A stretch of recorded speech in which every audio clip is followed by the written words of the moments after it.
All right, so um, the modern man, a lot of men have a fear that they would never find wives. This is a new thing, man. And I honestly think we're the first generation of men that has had this issue, right? But why is this though? As men, we're supposed to be problem solvers. Um, you see a lot of men who would just complain and say the same things over and over and over. There are no good women.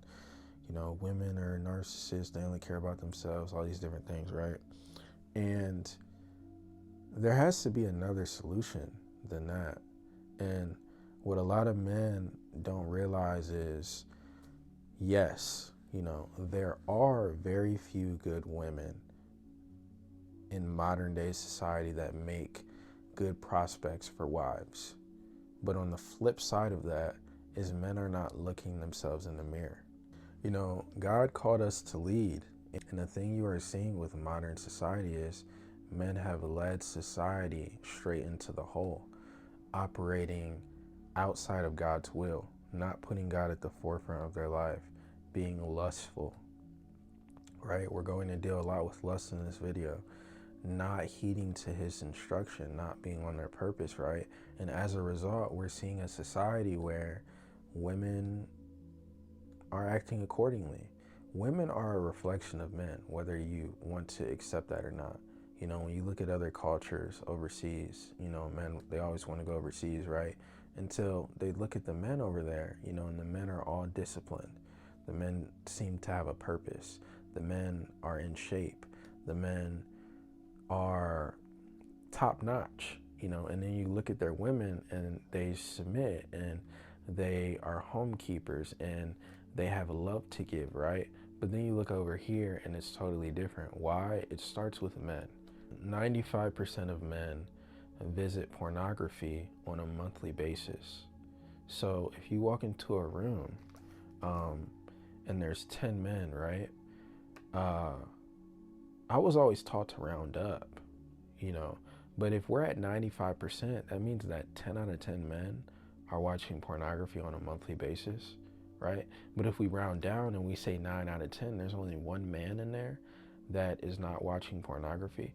And a lot of men will get triggered by this. A lot of men will not like to hear this, but the truth is lust is the number one man killer. When you read the Bible, lust was the thing that was wiping out these great men. Samson, the strongest man to ever live, right, fell victim to lust. King Solomon, he struggled with lust, the wisest man. You get what I'm saying? There's so many different stories of men falling victim to lust, and what a lot of men do not understand is when you are operating in a state like that, you cannot lead the way God intended you to. We are supposed to be leaders, right?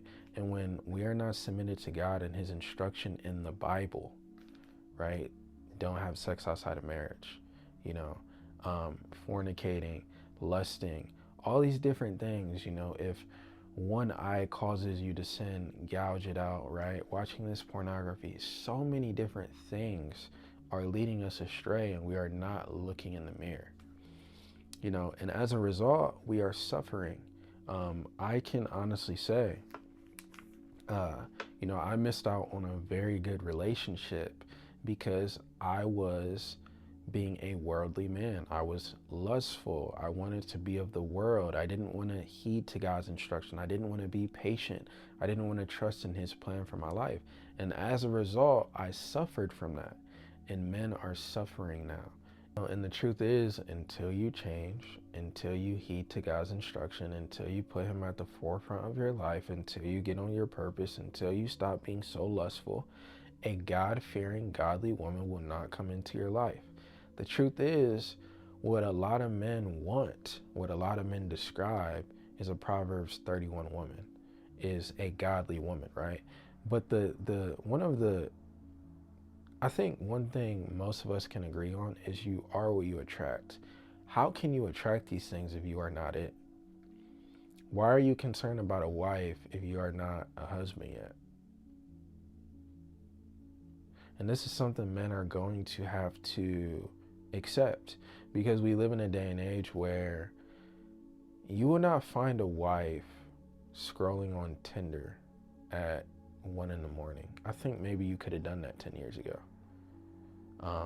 You will not find a wife at a bar. I think you might have been able to do that 10 years ago, 5 years ago, maybe. You will find a wife by becoming a man of God, and him bringing you a woman that you can pursue in court, right? And a lot of men, they won't want to hear it, but the truth is life will humble you. You know, the same way we want to talk about women. You know, a lot of women, they're wasting their younger years trying to be men, you know, sleeping around, doing whatever they please, chasing experiences and things like that. And I'm not saying that's what men do, but a lot of women really want to be men, and they're wasting their younger years doing this. But time will humble them, right? When they're 35, and the men who are 35 have options of women who are 30 and 28 and 29 and 27, right? Which one are they going to choose? You get what I'm saying? So time will humble these women, but until men change, life will humble us. Life humbles us. Time humbles women, right? But let me know what you guys think. Like, comment, subscribe. I'm out.